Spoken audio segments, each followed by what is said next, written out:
हे दोस्तों, चाहे उलमाए देवबंद आल बैत की शान कम बयान करते हैं, ऐसा क्यों? क्यों तो तरह हुजे जॾहिं उहा ॻाल्हि सची हुजे, आहे ई कूड़। अहले बैत माना घर वारा।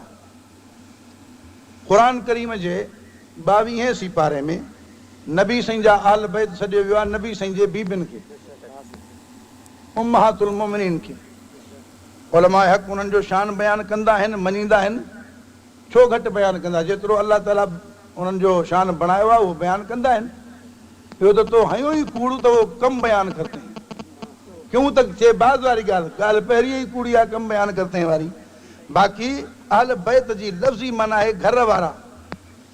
जेको नबी साईं जे घर वारनि खे गारियूं ॾिए, उहो आल बैत जो हुबदार कीअं थो सॾाए? उहो त दुश्मन आहे न। तंहिंजे करे जेके नबी साईं जे बीबियुनि जा गुस्ताख़ आहिनि, उन्हनि खे हुबदार अहल बैत चवणु इहो बि ग़लति आहे।